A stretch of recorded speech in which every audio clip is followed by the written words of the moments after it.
Imagine a world of endless sky, a sea of grass stretching further than the eye can see.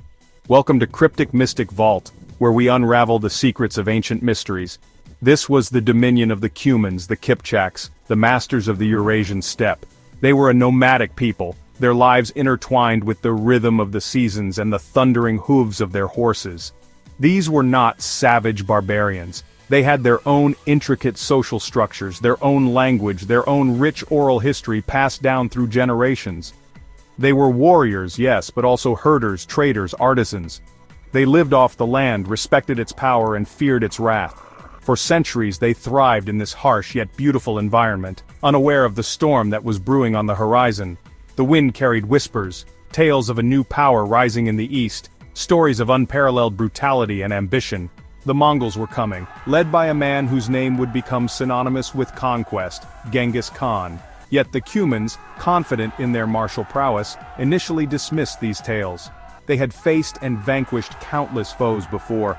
They were the lords of the steppe. Surely these Mongols would be no different. But they were wrong. This was not just another tribal conflict. This was the beginning of an epical clash. A clash that would reshape the map of Eurasia and leave an indelible mark on history. Out of the east, they rode. A tide of Mongol warriors, disciplined, ruthless, and seemingly endless. Genghis Khan, a brilliant strategist and a merciless leader, had forged a weapon unlike any other. His Mongol hordes were unmatched in their speed, their ferocity, and their unwavering obedience. They were the wolves at the door, and the Cuman world was their prey. The initial skirmishes were brutal, but inconclusive. The Cumans, masters of mounted archery, fought with their characteristic bravery, but they soon realized the horrifying truth. They had underestimated their enemy. The Mongols were not interested in mere raids or tribute. They craved conquest, total and absolute. They were masters of psychological warfare, sowing terror and discord wherever they went.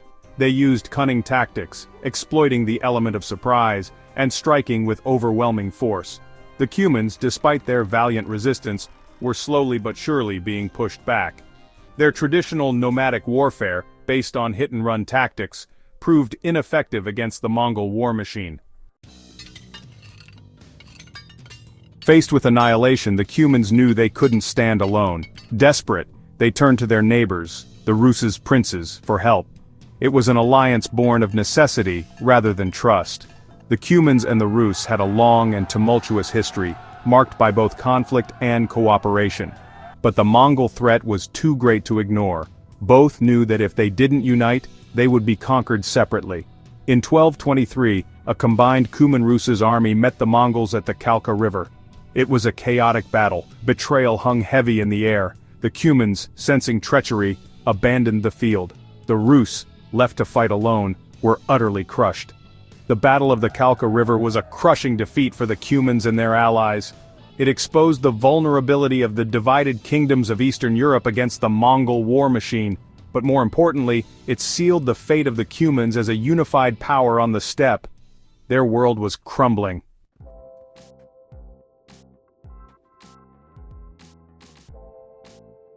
The Mongol invasion shattered the Cuman world.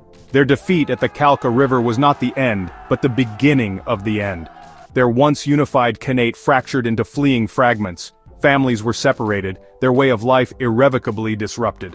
It was the beginning of the Cuman diaspora, a desperate flight for survival across the vast expanse of Eurasia. Imagine the heartbreak, the fear, the uncertainty that gripped these people. Some fled west, seeking refuge in Hungary, Bulgaria, and even as far as Egypt, carrying with them their language, their customs, and the memory of their lost homeland. Others were absorbed into the Mongol hordes, their fighting skills pressed into service of their conquerors. They became a part of the very force that had shattered their world. Yet, even in defeat and dispersal, the Cumans left their mark. Their bloodline, their culture, their very essence, woven into the tapestry of the regions they traversed.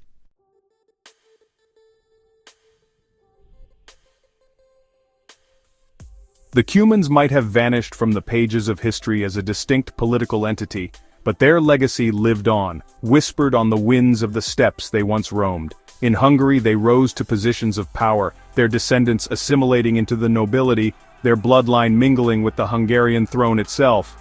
Their influence can still be seen in place names, in archaeological artifacts, in the very DNA of the Hungarian people.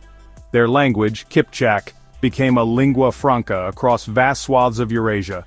Echoes of it can still be found in modern Turkish, Crimean Tatar, and other languages spoken across the steppes. They left behind a rich tradition of oral storytelling, epic poems and songs passed down through generations. These fragments of a lost world offer us a glimpse into their beliefs, their values, their dreams. Though scattered and dispersed, the Cumans were never truly forgotten.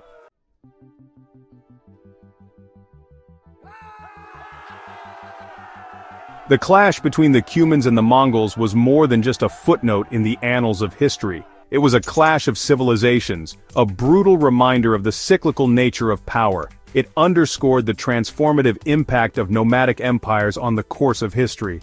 The Mongols, under Genghis Khan, unleashed a storm that reshaped the political and cultural landscape of Eurasia. But the story of the Cumans is not just a tale of defeat and dispersal. It's a testament to the resilience of the human spirit, the enduring power of culture. It reminds us that even in the face of overwhelming odds, even when our world crumbles around us, the spark of our identity, our heritage can endure.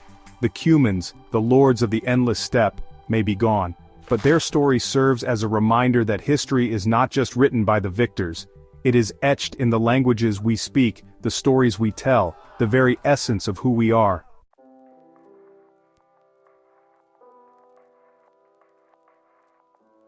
Imagine a world where the Kipchaks had triumphed over Genghis Khan. The vast Mongol Empire would have never stretched across Eurasia, altering the course of history. Trade routes like the Silk Road might have remained fragmented, delaying the exchange of goods and ideas between East and West. The cultural and technological advancements spurred by Mongol rule would have taken different paths, potentially slowing the progress of the Renaissance in Europe.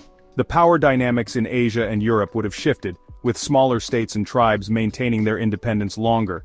This alternate history would have created a world less interconnected, with each region developing more in isolation. If you enjoyed this exploration of history, don't forget to like, share, and subscribe for more fascinating insights.